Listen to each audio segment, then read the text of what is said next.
Hey guys, it's the Lord here, back again with another review, and today we'll be taking a look at the Horseman Studios Mythic Legion's Illythia wave, Vargg.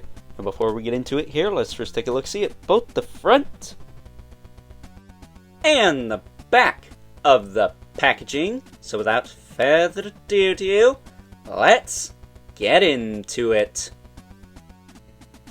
Now before we get into the meat and taters of this review, Vargg does come with a plethora of accessories, starting off with this pair of grip hands for the various weapons he comes with. And full disclosure, I did not expect this guy to come with as much stuff as he did. I figured we would be getting essentially what I have pictured before you, and the chains. I did not expect extra hands or weapons or anything like that, because these are meant to be kind of little feral beastie type vampires that just kind of go nuts and rip people to shreds.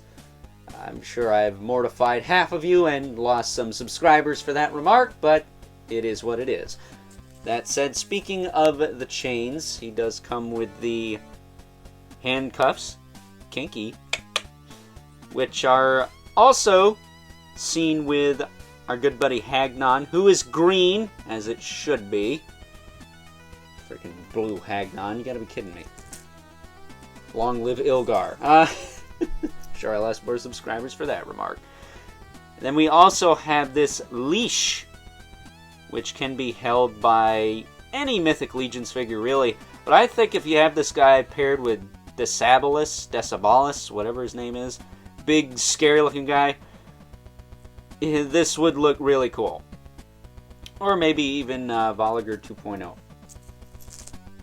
That said, as far as his weapons go, he comes with the same sword as Artemis Silvercard 2.0, but this one is, of course, a little bit darker with a black handle and hilt. And he's got this club here, so you can just bash your brains out. I mean, that's a fun time, right? But he comes with both of those, as well as this axe, which we also saw with Lord Bardrick. Not as dark, though. That said, I am probably going to use this with my Vampire Knight. My Vampire Knight's getting hooked up. Yesterday, I said I might use the sword that came with Valak with my Vampire Knight. Now we have this axe, so I might give to my Vampire Knight. It's going to be really sweet when all is said and done. And the final accessory, outside of the two big obvious ones attached to his back here, is the collar piece, which we saw with Belphegor the first time around. I know that because I have him sitting right here. I'm not going to pull him out because he's kind of buried, but he's sitting close enough to where I can see it. That said, I actually swiped his collar and put it on Lord Dragul. Made him look a little bit more like Hordak than he already did. So, with that being said, let's take a look at Vargg here. Now, I watched an interview with Eric Treadway over on Mythic Customs, aka Jeremy Gerard's channel, and someone asked good old Eric what type of music he liked, and he was saying like late 80s, early 90s alternative like The Cure and stuff like that. And I gonna have to call some bullshit, because look, I'm not stupid. You name this guy after Vargg Vikernes from Burzum. You don't just come up with a name like Vargg. Oh, if I add an extra G or an extra R, nobody's gonna notice. This dude's named after a black metal singer who shot and killed a guy. Friggin' 4 Horsemen are hardcore, and I approve of that. But, and not of killing somebody, but I approve of their music taste. But yeah, I gotta call bullshit when I see it. This guy's named after Vargg Vikernes from Burzum. His name is Vargg, for crying out loud. Let's be honest. Eric, I love you, bro, but don't lie to us like that. You jam some hardcore metal shit in your spare time. That said, I love this figure. I'm gonna say that a lot this week. No homo. And it is what it is, man. The 4 Horsemen just knock it out of the park. This guy was $40, and you get this really gnarly looking bat dude with some unique parts, and you know, I feel like I'm not getting ripped off here, whereas with Hasbro, it'd be a repainted Build-A-Figure for the same price. And granted, it's a Build-A-Figure, but still, it's a repaint. Not a lot of new going on there. That said, no shade towards that retro card Rhino. I do like that figure. But I also have to say, my buddy Vampire's mascot had a physical form. Probably be this. Especially if you take the collar off. But that said, as far as articulation on this guy goes, his head can bobble up and down. He actually gets a lot of up. With a single ball peg, mind you. No disc hinge required. He can look straight up. Just about. Not really down because of his chin. But if this was a double ball peg, you bet your sweet ass he could probably do that. Does get some tilt too. His shoulders do move out to the side. It's your standard 1.0 buck. I didn't say he had all kinds of new parts. I said he had some. His head and his gauntlets here. He's got these bandage wraps, which I do like. He does have a single bend at the elbow there with a swivel. I have to tell you, out of all the figures out of this wave, his joints were probably the easiest to get to move out the box. So that's a plus. You can swivel the gauntlet around. His wrists will rotate and hinge. He's got the gnarlier looking claw hands. I would like some fists maybe for this guy, but it is what it is. It's fine. He does have the torso bobble, which be wary, this is probably going to get loose if you have these wings on. He didn't come with any shoulder pauldrons, but he doesn't really need them, does he? Guess you could throw some on there if you really wanted to and have like a Vargg 2.0, the upgraded enhanced edition. His hips, forward and back, out, back down, a little loose there. So yeah, I might actually get another hip for this guy. I can't tell what type of hip he's got. I think it's the chainmail one, but his hip is kind of loose on this side, so maybe I'll get a new one. I don't know. It's at least loose right there, whereas this side it's not. And unlike some figures, I can't just rotate this around and rotate this around. It's sculpted a specific way. I don't think I can get away with that. That said, he does have a thigh cut with a single hinge at the knee, as well as a swivel beneath that, and then he's got a hinge in the foot with a swivel on the top and a rocker at the bottom with peg holes at the bottom of the feet. Farthy stand he really doesn't need because his wings will actually help hold him up, so long as you got him positioned right.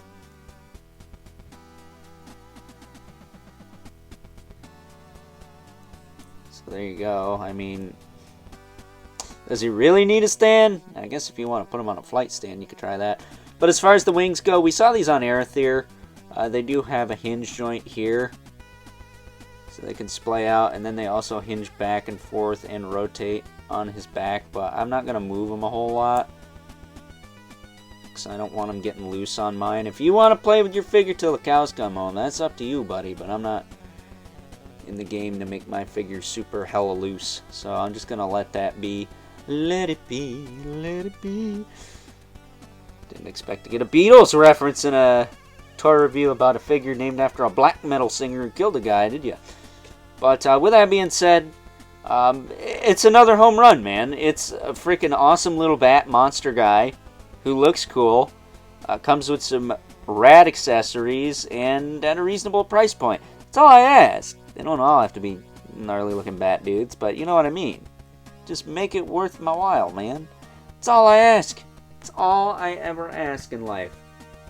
I don't like feeling ripped off, and I don't want anyone else to feel that way either. I know what that's like. It sucks. So, with that being said, am I going to get more than one of these? Probably not. I know some of you guys out there probably got 50 of these. You got a swarm of these things hanging from your ceiling. That's all you, buddy. You be you. That's great. I'm glad you're happy, but I don't have real estate for more than one of these dudes. That said, I may actually try and get that hip replaced, so we'll have to see how that pans out. Still waiting to hear back on some of the other parts I need replaced, but it is what it is. So with that being said, let's now move on and take a look at some size comparisons. First up, here is Vargg, next to a couple other Legion builders from Illithia's brood. We have both the Vampire Knight and a Vampire Legion builder who I customized into a vampire and ninja assassin lady. I added the lady because I thought it was funny. It's funnier in my head, actually. That said, both of these guys, no, guy and girl, came from the Advent of Decay, and in all honesty, I wouldn't mind seeing a male and female equivalent of each of those. Probably not a female version of Vargg, though. He's ugly enough as a dude. And last, but certainly not least, we have our two regulars, Brother Mandibulus, also from Advent of Decay, and of course, Live and Spawn, who as usual, towers over everyone. So with that being said, time to wrap things up. Some final thoughts. Overall, and while good old Vargg here may not be the tallest figure from the Mythic Legion's Illythia wave, don't sell this guy too short now. No pun intended. Okay, maybe a little bit. He is by far one of my favorite, and in my opinion, one of the best figures from this current wave of Mythic Legion's figures we've been taking a look at on the channel over the course of the past month, because not only is he a super fun figure, I mean, what could be more fun than a little feral bat creature who's hell-bent on messing shit up? This guy is literally a walking mosh pit, going back to that black metal quote I made earlier. But he also adds a little bit more variety as far as species is concerned, because I don't know about you guys, but Illythia's brood, not the most interesting faction in Mythos. I mean, yes, they are vampires, but for the most part, they're all humanoid. And it's the same problem I have with the Congregation of Necronomicus, because don't get me wrong, I love my skeletons, but they're all human skeletons.